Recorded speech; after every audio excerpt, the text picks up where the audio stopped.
Director of the upcoming Deadpool 3, aka Sean Levy, was recently in an interview and asked if there's any truth to the rumors that he has already had talks or is possibly being set up to direct Avengers Secret Wars, and his answer is not a no.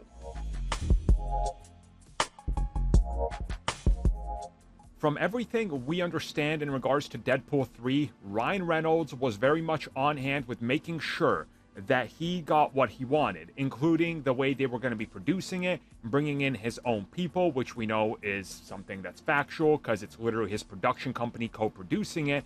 And on top of this, him going after Sean Levy and then Marvel Studios just saying, fine, he's a great pick because we like what he's doing. So recently, Levy was interviewed, and when asked about all the rumors and speculation in regards to Secret Wars, his future with Marvel Studios, and whether or not he's interested in Secret Wars, as the rumors have said that he is, or he's possibly already attached to direct it, he just said he's not allowed to or able to comment on those rumors right now. Now, obviously, there's a couple directors we've talked about recently, so who knows what the final decision is going to be from Marvel Studios' side. I'm betting that if he has been offered, it's probably a early offer, and they're going to wait to see what happens with the rest of the Deadpool shoot before they decide it, on top of how cheap can they get him for compared to some of the other directors, because that's always a factor for Marvel Studios as well.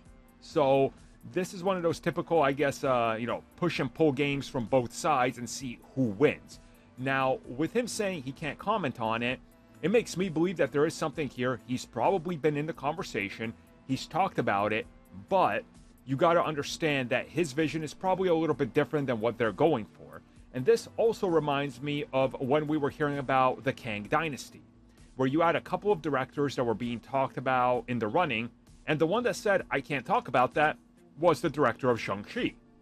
And then Dustin obviously ended up getting the job. So maybe there's a parallel here to that, or maybe there's not. Maybe we're looking into it a little bit too closely, but I think it's very telling. So we probably do now know at least 3 or 4 names that are in the running or possibly have been offered, but they're trying to obviously negotiate different things. So we'll see what happens. If Deadpool 3 is great, I mean, I'm all up for him giving, that a shot. That would be really interesting to see how it's handled. And then who knows how much of a role Deadpool might have in that. Probably a little bit more than, other directors.